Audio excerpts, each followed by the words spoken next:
My skin is black. What you looking My at? skin is black. I feel so good to be black right now.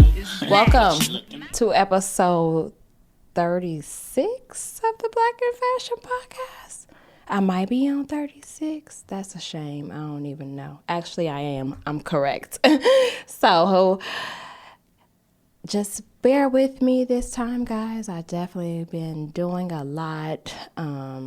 Been doing a lot of production and then working really hard. And I normally do the podcast on a Sunday, and today is Monday, and I'm tired and I just got off work. So, just give me the benefit of the doubt and be easy with me. But the purpose of today's podcast is to discuss fashion education and the way of just finding the right curriculum for you. So the best thing to do when analyzing different programs is really looking at like the core of what the actual actually looking at the core, like the actual core of what the program has. And that's literally looking at each single step that sorry, I'm long-winded. Like literally every single step that they're gonna be teaching. That's the biggest thing I can say. So I'm going to start with like college degree programs. So basically with college degree programs, of course, every university is going to try to sell you. They're going to tell you why their program is top rated and why they're the best in the country or whatever. Don't believe none of the hype.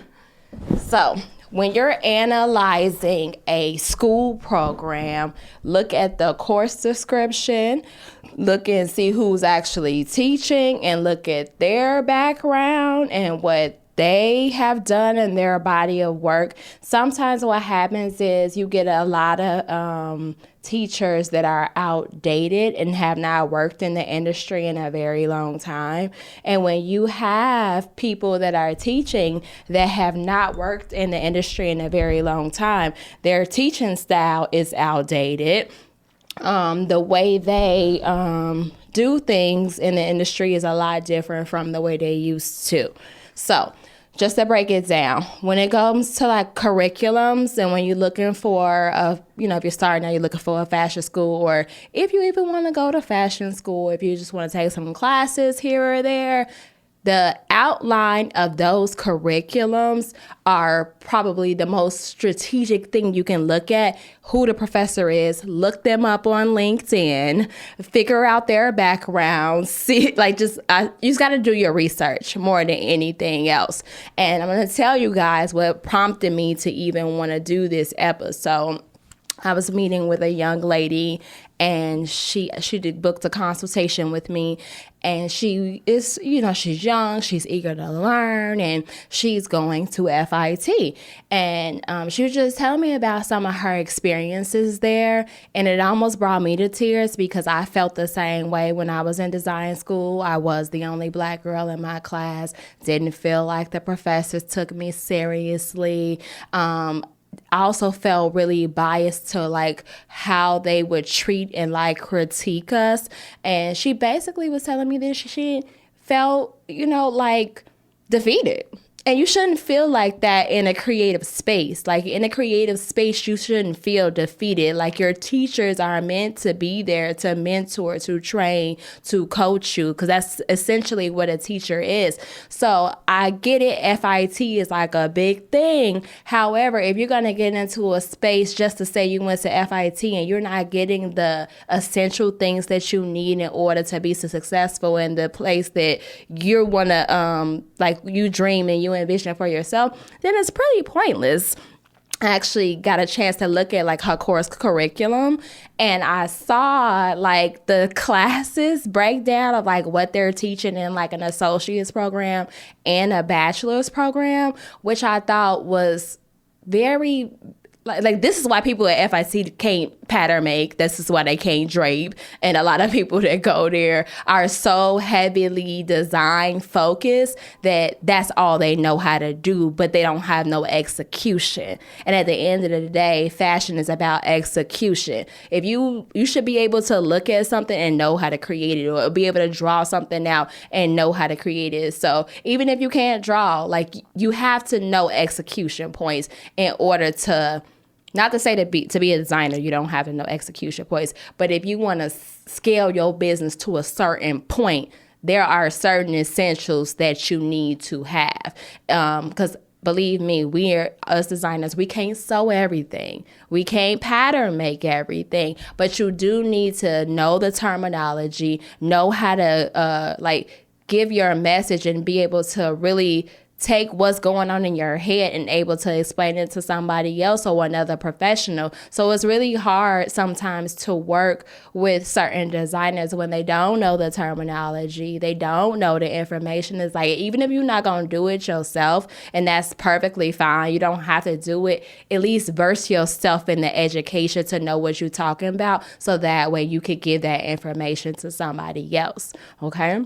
And then it'll also help some people out there that get bamboozled by teachers and consultants and people. Like I've heard like the worst horror stories about, yeah, this person was making my pattern and they was sewing, and they probably sold you some bullshit knowing that you didn't know what you were talking about. So I just want to really push that educating yourself is the most essential in the what to do in these situations. I'm not saying you got to go to design school. I'm not saying that you got to go and get in these curriculums, but have the essential things that you need. And I'm just going to name what those things are.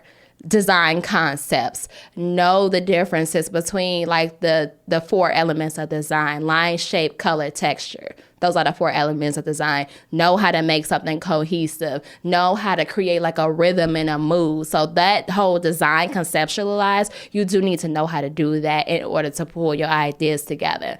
The second thing you need to know is you got to know garment construction. Whether you could sew or not, you got to know the differences between certain seams and what seams are better for like certain fabrics and what seams would not work, like what type of machine needs to be used, like stuff like that. And you can learn this stuff in books. Like you don't even have to sit in the classroom to learn these things. You just have to read and like verse yourself in this stuff. Pattern making is the same. Like you don't even really gotta know how to do a pattern, but you need to know how they work together. And what pattern making essentially is a combination of geometry and anatomy. So if you took geometry and anatomy in elementary school, well, not elementary, I guess you would have took it in high school. Even if you know like the basics of the basics, it's nothing but shapes and anatomy. Knowing where things are positioned on the body. Your neckline, we know, is a circle. An armhole is like a circle. Like a shoulder, like down to a sleeve is like damn near like a triangle. So just knowing those basic essentials of like shapes and anatomy and how they work together will like make you a better make you a more educated designer, to say the least. And then the last thing, you don't have to know how to drape because it just depends, but pattern making, garment construction, design concepts, and knowing the difference between different fabrics is going to be essential. And you don't have to learn those in school. I know that I had put out a survey this week, and I had asked people if they had bad experiences in design school, or did they feel defeated? Were they let down by the information that they were receiving? And pretty much everyone said they were. One of the people that responded said that, it was pointless. She said, I had to reteach myself everything because as a teacher in these institutions, you only can teach the far of the scope of what you know and what you experience. And then you can't really teach it. This is the right or wrong way to do something. You can only actually teach the information that you know. So depending on what you as a designer, a visionary, a creator want to know, you have to go on the back end of that and even figure out if that's the right professor for you. And all of that information is like readily available, but we don't always look through those things. We don't always go and look at reviews or ask people that may have taken a class with this person before. And that information is crucial. Hey, everybody. Hey. So, yes, I'm sorry. Seek information is basically what I'm getting into. The second point I want to make is in your design programs, if you guys are going to like a FIT, a Parsons, I went to Columbia, if you're going to our Art Institute, anything like that, they're not going to teach you the business. That's not what the major is. The major is design. So when you major in design, they are going to teach you most conceptual stuff. They're not going to teach you the businesses. And that was another feedback that I got, that most people said that they didn't learn the business at all. But it's like, if you choose a design program, you're not going to learn the business. But it's up to you to take those steps. For me, I could kind of give you a little background on what I did. Like I went to design school, of course, as well. But you always have the option of taking electives. So instead of taking because for me an elective, I could have took like a millinery class and like learn how to do hats, or took like another like art figure drawing class, something like that. But what I did was I took business classes. I took merchandise management. I took fashion business. I took fashion product evaluation. So I made sure that I was learning the business, because you're not going to learn it in design. And even when I took those like few courses, I didn't really feel like I had a scope of the entire fashion business. I was just like, oh, damn, I got so much to know. I need to know. And that's what prompted me to move to New York so I can go to LIM and get my master's in fashion management and merchandising. And I must say, hands down, it was a waste of money, because I underestimated what I didn't know. Half the stuff that I did in my master's program was shit that I copied and pasted from my undergrad, because I still had the same computer, of course. So I literally was just like, it was the same projects. And I was like the lead discussion in every class. All my classmates came to me with help. And even the teachers in our master's program, I had maybe one that was good and was like pretty well versed. And he asked me what the hell I was doing. And he like, why are you here? Like, you already know this stuff. And I'm just like, well, I didn't think that I did, because I only took a few classes, but that's all it takes. If you take one fashion business class, one merchandise management class, one product, any like one of those classes, it'll give you the tools that you need. And it's up to you after that to study the information, to put the information to use, to see like what works for you.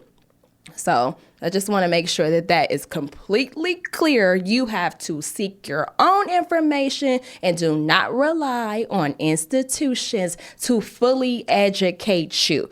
At the end of the day, you are in charge of your learning. Another thing that you can do is, if you're in a design program, is that you can actually like minor in like a fashion product management or a product development, or minor in fashion business. So that way you get all of those schools. Like a fashion business class is not going to teach you how to do production and how to get your line produced. A fashion business class is going to teach you about the laws, copywriting, trademark, that's going to throw you like some things that you can do to create a business plan, things that you can do like for breaking down your marketing, which has nothing to do with like apparel production. And I think that's probably the biggest void of what people don't know. Like, they know how to do it themselves. I know how to market. I know how to write my business plan. But how do I get into a process where I can get all of my ideas done and produce, not even like in a mass production range, but like in a smaller role? And I feel like that is a lack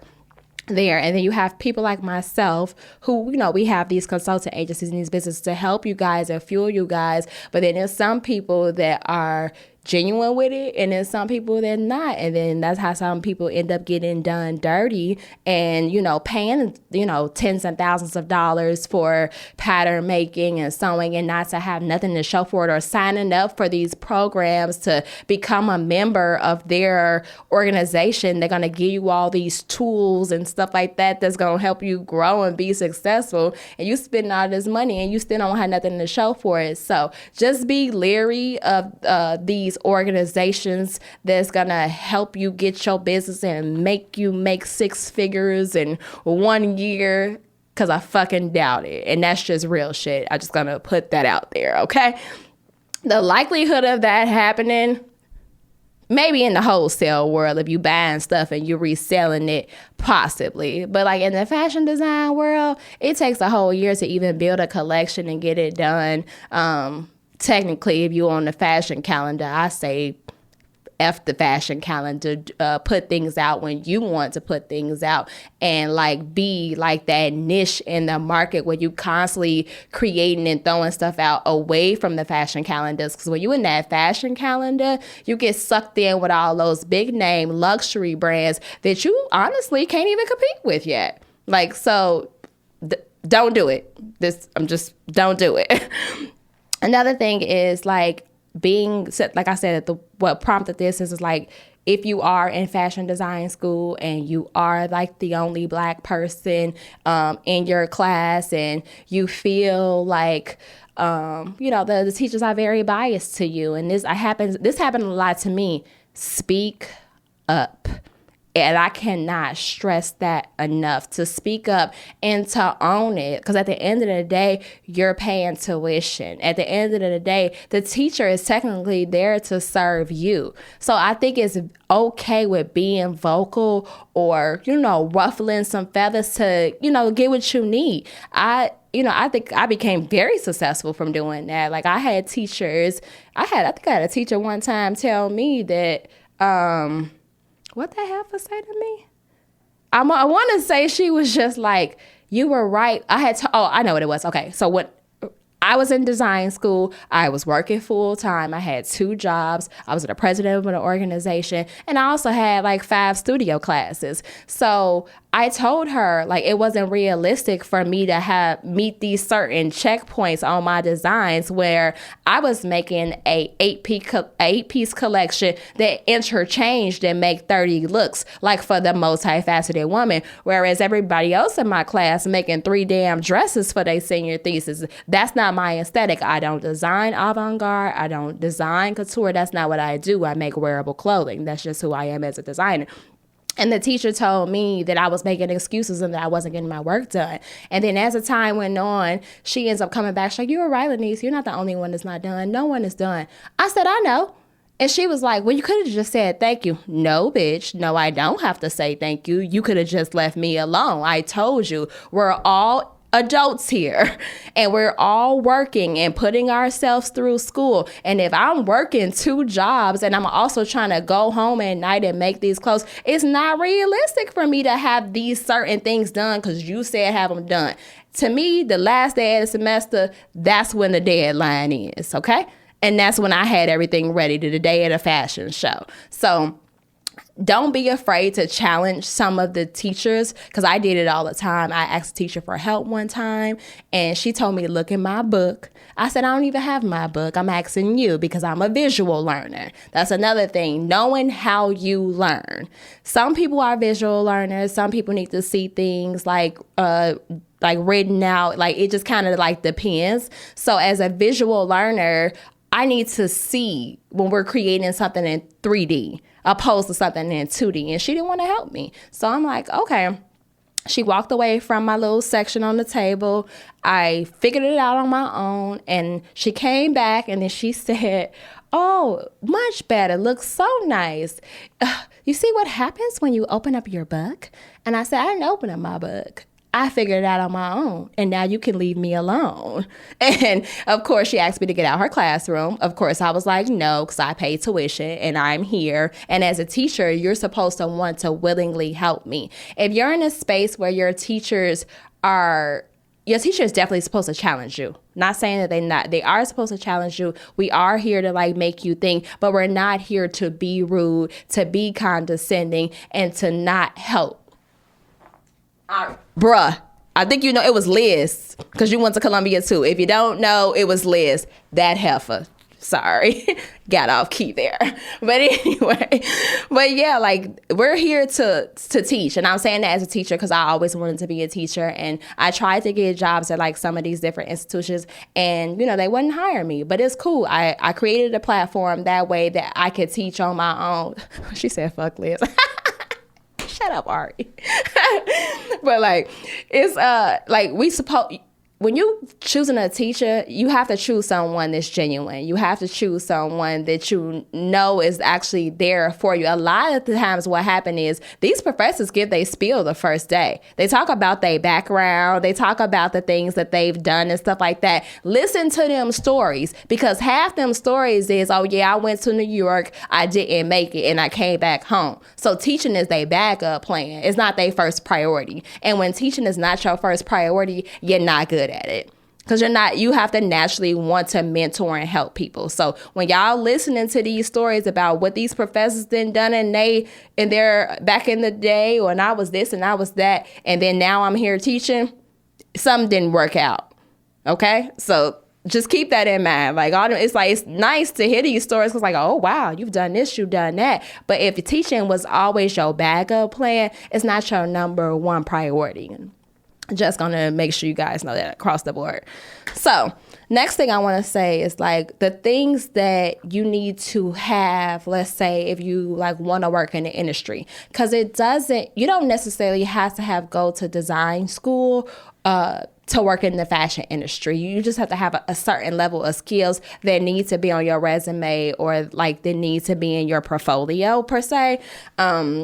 And some of those skills are like just like technical. That's what and then Adobe. So a lot of these computer programs, so like the Adobe suite, like knowing how to use Illustrator, knowing how to use Photoshop, which you can learn on your own. You don't have to go to school for that. They have books, they have online stuff, like on YouTube University, where you can figure out how to do some of this stuff as well. You need to have like that construction component, and then that technical component. I'm saying the right word? Tech, yeah, because like PLM is a program that they use in the industry a lot. They use AMT, they use AS400. So knowing how to like navigate through some of these like different programs is what's gonna help you get some of the jobs that you're looking for. And having like that technical eye, like make sure you always put in there, especially when you're looking for design jobs, that you are really good with colors, and that you are good with like fitting and garment construction, and that you super like detail, because those are the things that's going to get you a fashion job, even if you don't have a fashion background. And that's your best teacher. The best teacher is to go work for a company and learn mistakes. If it's a smaller company, the smaller the company, the better, because when you work for smaller companies, you really get the ins and the outs of the business, opposed to like you going to work at a big conglomerate where you're stuck in your cubicle or stuck in your section. But the best teacher is experience. Whether it be an internship, you might have to just humble it up and swallow your pride, even if you've been in the workforce for a long time, and just go ahead and just do an internship. You don't have to do it for a long time. I think I did an internship at Cynthia Rowley, like a production internship, maybe a month, and I put that shit on my resume and like just like embellished a lot because it's like, if you're a fast learner, it don't take you that long to pick stuff up, in all honesty. Like, you don't have to spend a year or 2 years at a company talking about you learning. You can pick things up and learn really fast. That's why like most training programs are like, what, 2-3 weeks max. Like when you start a job, like a probationary period is like 90 days, like as you still learning. And those things are set in place for that reason, because if you ain't picked it up by this time, either this is not a good fit for you or not. So keep that in mind when you guys are looking for jobs or getting jobs. To like, you don't have to be in a place for a long time to get the information that's required to move up. Okay.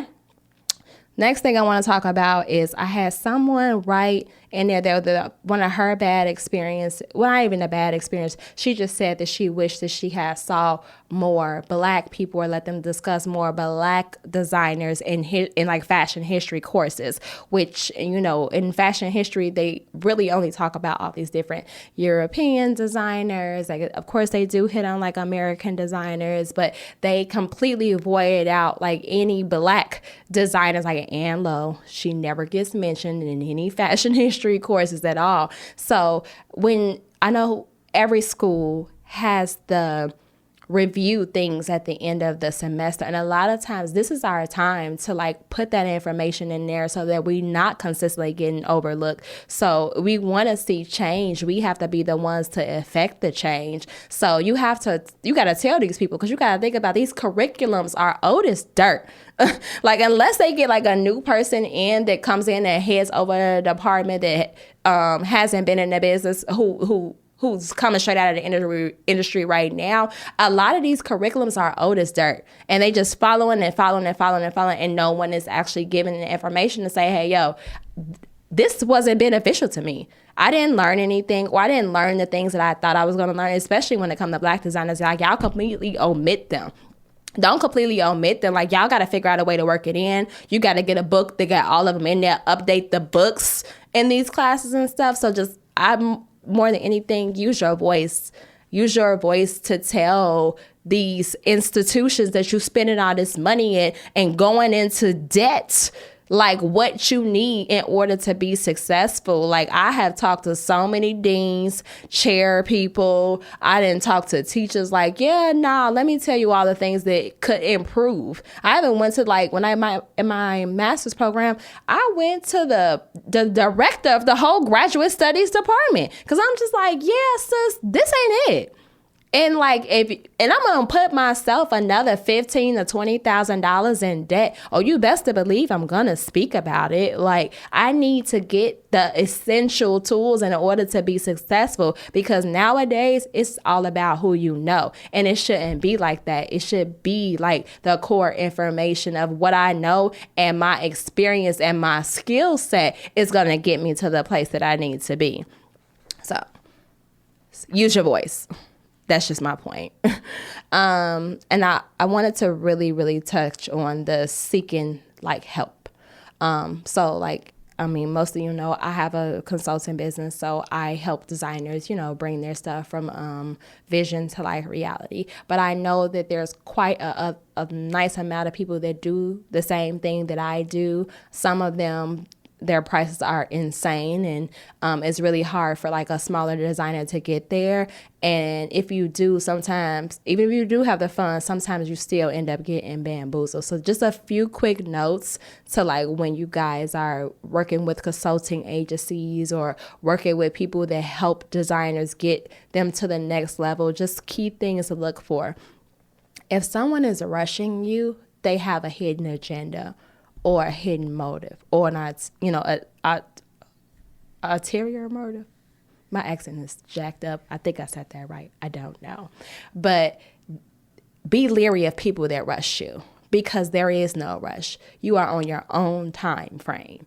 I know there's a fashion calendar, but it does not matter, because sometimes the seasons and stuff like that don't match up anyway, and you have stuff ready before you can even freaking sell it because of the way the weather is. So if you do samples, patterns, and someone is trying to rush you to give them units to make these garments, that's when you have to back up, because that time after you get those samples made should really be used for like sales samples and like marketing and stuff like that, like getting to know who or what your customer needs. How do you know what sizes to make or grade if you don't even know who your customer base is? Because you can't service everybody.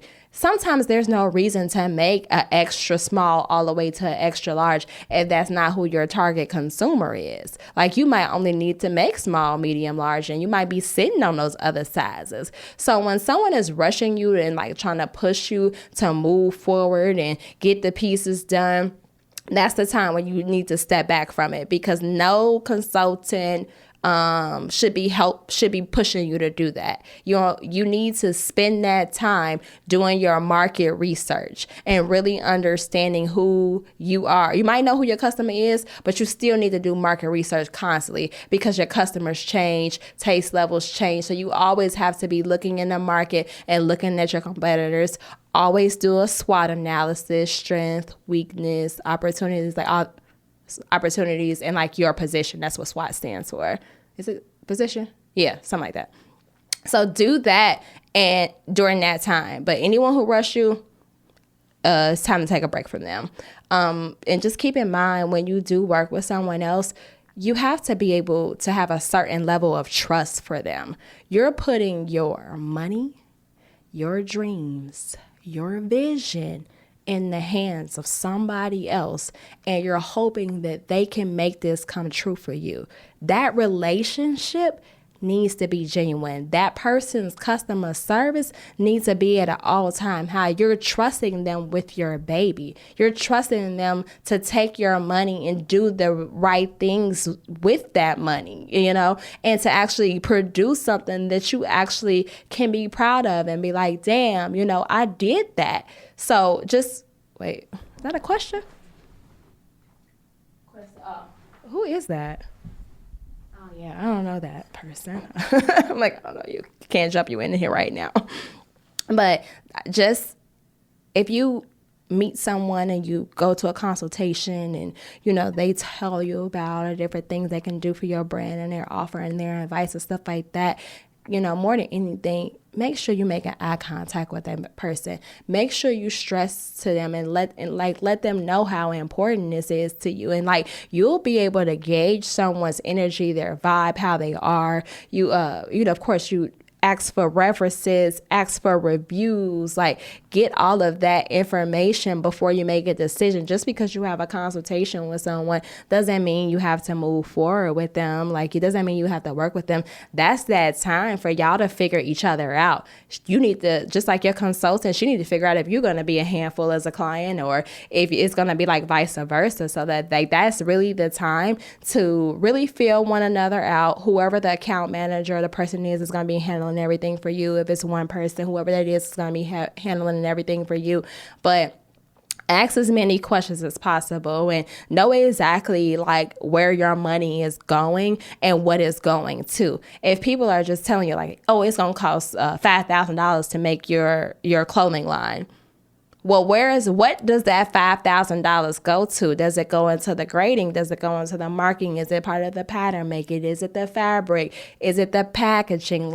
Know exactly what it is that you're paying for every step of the way. Be very, very involved and check in. And that person should also be communicating with you on a regular basis. Yo, this is where I'm at. This is where it is. I'm making my points and make sure I check in and give my clients updates on where we are in the process. I have an entire chart with everybody on there, what the status is, what we're holding on, and I follow up with them before they can even follow up with me. Okay, this is what I need from you, and this is what I need from you, and I need that in order for me to move forward. And then when it comes to taking courses here and there, I know there are a lot of people out here that offer sewing classes, that offer pattern making classes, and there's little businesses like American Sewing Center and Mood and all these different places that teach these different courses and stuff like that. Make sure if you're spending your money, that you're learning what you need to learn, and that you're actually getting the information that's needed in order for you to move forward. So if you're going to take a beginner sewing class and the instructor has you sewing lines or sewing straight lines, I think someone told me that she had took 3 or 4 classes and they still had her sewing straight lines.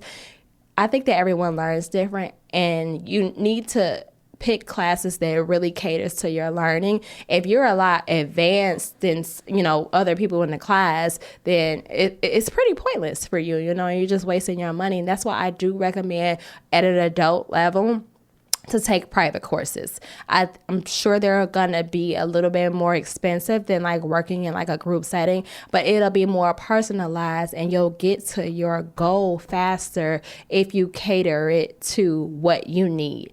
If you sew a certain type of garment and that's all you want to do and that's all you want to be known for, just learn that. Like get master that first. Like, don't try to learn everything all at one time. Get the thing that you want to know and move forward. Like, if you only going to be doing stretch fabrics and you only going to be doing swimwear, you need to know swimwear finishes and how to finish those type of things. You need to know how to sew with stretch fabrics. You need to have the proper machine to be sewing with the stretch fabrics. So just cater your approach to what you are doing and personalize. And I cannot stress personalization more and more and more and more. Personalize your learning when you get to adult learning, for sure.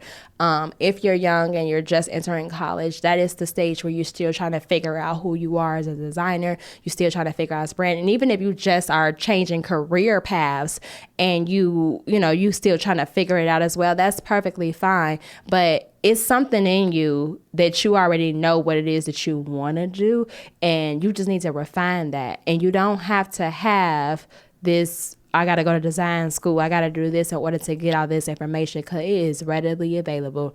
Right here is some of it too. I get free game all day long with this episode 36. So if you go back to 1 and listen up to 36, you will learn a lot about this industry, a lot of do's and don'ts. You'll hear a lot of stories. You'll have things that'll like spark you in there. So don't feel pressured either to spend money right away.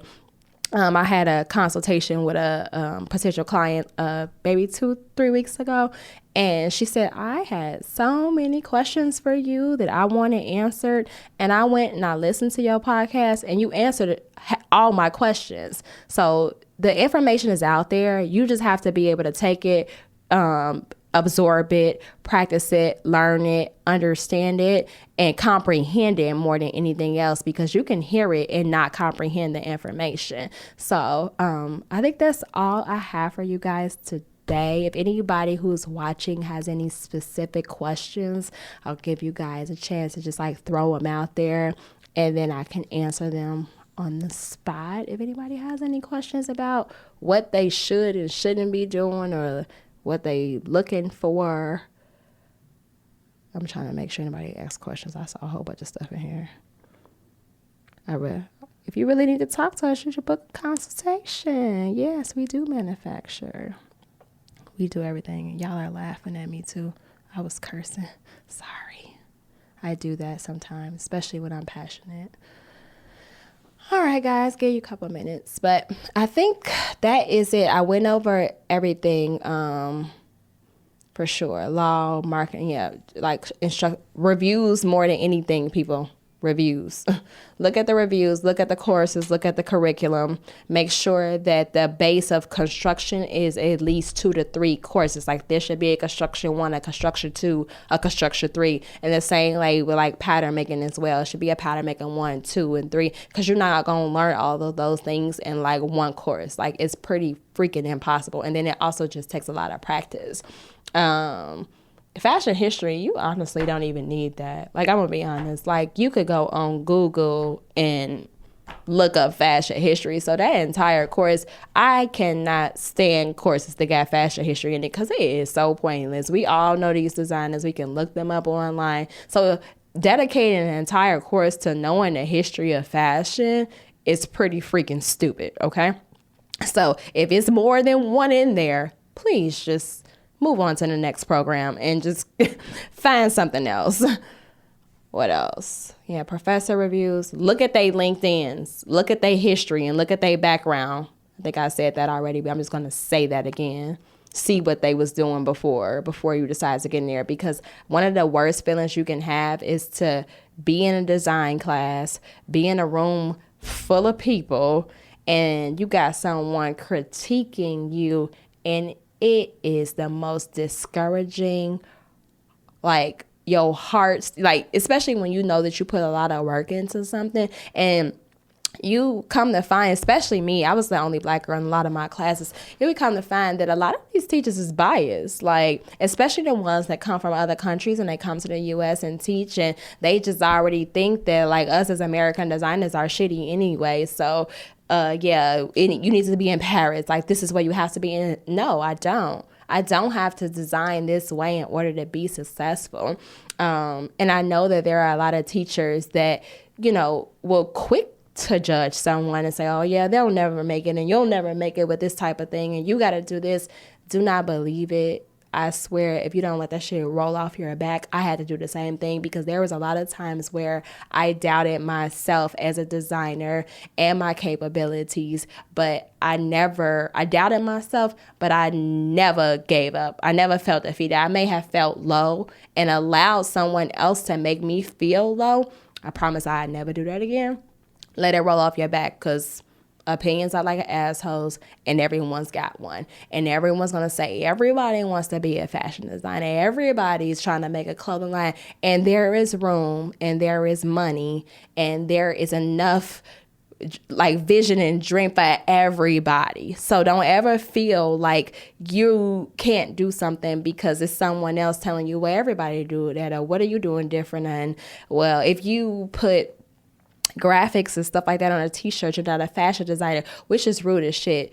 I mean, you're a designer, period. Not to say you're a fashion designer, you might be a graphic designer, but all of those negative connotations that you get when you start something new is what you don't want to hear. Or when you're on the come up, you're an emerging, you're an aspiring designer. And as a creative and as a creative person, you need to keep positive energy around you at all the times, whether it be from a teacher, your friends. If in any point you feel that you're not getting that support, it's time to bow out, okay? And on that note, I think I've given you guys all my spiel. As far as education, if you guys do have any additional questions, feel free to email us. This podcast, of course, will be on YouTube and available on all podcast platforms: Spotify, iHeartRadio, Apple, Google, SoundCloud, Anchor. It'll all be available on Wednesday. And I hope you guys have an amazing night. And I'm about to go get me some dinner. So on that note, stay black. Peace out.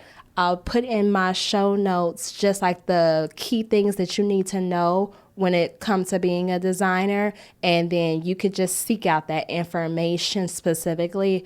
And if you need any tips or information, feel free to give me a shout. And on that note, stay black. Peace out.